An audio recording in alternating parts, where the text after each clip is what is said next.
सतनाम सप्रेम साहेबंदी। कहें कबीर हम शब्द सनेही, शब्द न बिनसे देही। तो गुरु कबीर साहब कहते हैं, कहें कबीर हम शब्द सनेही। तो गुरु कबीर साहब कहते हैं जो शब्द है वो विनसता नहीं है, अनादि है, अविनाशी है, केवल देह विनसती है। देह 5 तत्व से बनी होती है, अगन, पवन, पानी, धरन, आकाश। देह 5 प्रकार की होती है, स्थूल देह, सूक्ष्म देह, कारण देह, महाकारण देह और केवल देह। सदगुरु कबीर साहब की वाणी में आता है 5 तत्वों में मिल गए, छठवां होगा मौन। कहत कबीर सुनो भाई साधु, किसमें मर गया कौन। जो तत्व होते हैं तत्व में विलीन हो जाते हैं। अग्नि तत्व अग्नि में विलीन हो जाता है, वायु तत्व वायु में विलीन हो जाता है, मिल जाता है। जल तत्व में विलीन हो जाता है। पृथ्वी तत्व में विलीन हो जाता है। आकाश में। इसमें कौन मरा, जो जहाँ का तत्व तहाँ पहुँच जाता है। आत्मा अजर है, अमर है, अविनाशी है। साहब कहते हैं जल में कुंभ में जल है, बाहर भीतर पानी है। टूटा कुंभ जल ही समाना,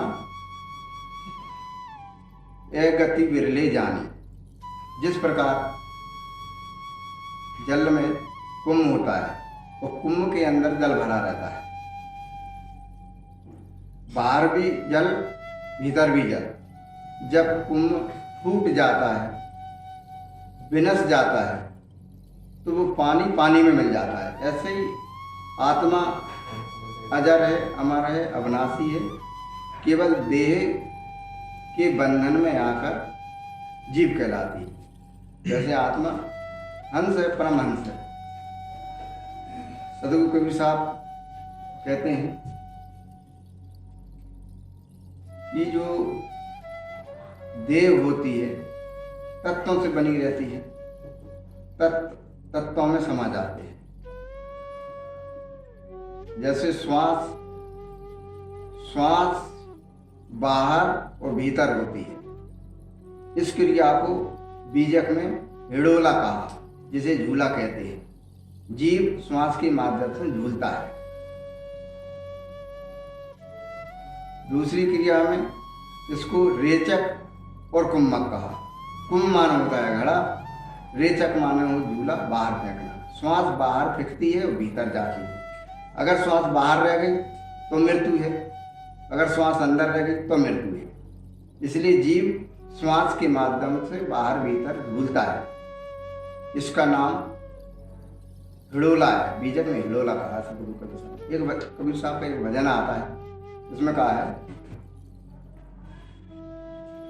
काया कुटी खाली करना पड़ेगा, रे मन मुसाफिर चलना पड़ेगा।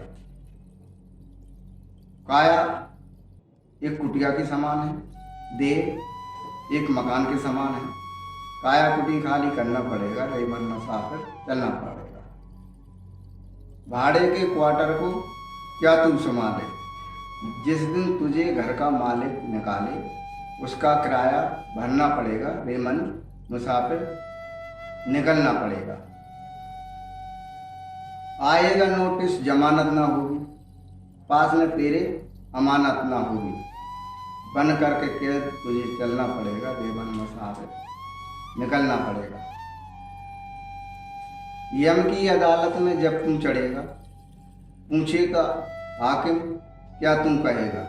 करनी का भोग तुझे भरना पड़ेगा, रे मन मुसाफिर निकलना पड़ेगा। मेरी न मानो यमराज मनाएंगे, तेरे कर्म दंडों से तुझसे ही भोग बाएंगे। पाप की अग्नि में जलना पड़ेगा, रे मन मुसाफिर निकलना पड़ेगा। कहें कबीर सुनो भाई साधु, फिर जन्मना और मरना पड़ेगा, रे मन मुसाफिर निकलना पड़ेगा। तो ये आत्मा इस शरीर को त्याग कर निकल जाती है, जहाँ का तत्व वहीं पहुंच जाता है। अगन अगन में मिल जाता है, पवन पवन में मिल जाता है, जल जल में मिल जाता है, पृथ्वी पृथ्वी में मिल जाती है, आकाश आकाश में मिल जाता है। केवल आत्मा केवल देह प्राप्त करके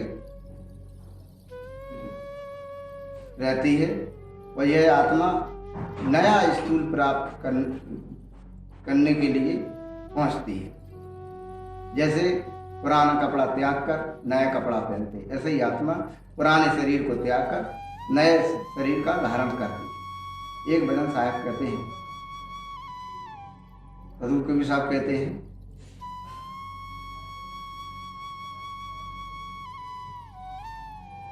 विदेशी तेरे कोई ना संग गए। ये संसार का जो काल का देश है, इसको छोड़कर उस परम लोक को जीवात्मा जाती है।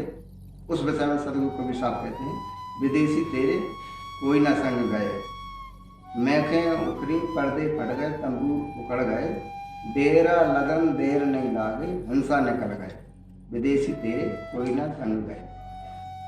भाई बंद कुटुंब कबीला, भाई बंद कुटुंब कबीला सबको सुन गए। सब मिलकर ये यही कहते हैं, कहाँ से निकल गए विदेशी तेरे को संग गए। चार जने मिल कांधे धर गए, मरघट पे ले गए। खेच कमर से धागा लेना, अर्थी में अर्घ दए, विदेशी तेरे कोई ना संग गए। सदगुरु कबीर साहब कहते हैं, अब वो शब्द आता है, पांच तत्वों में मिल गए, छठवां होगा मौन। और कहें कबीर सुनो भाई साधु, इसमें मर गया कौन। केवल देह विनस जाती है, तत्व जहाँ का तत्व वहाँ पहुँच जाता है। सत्य नाम सब प्रेम साहिब, सत्य नाम सब प्रेम साहिब।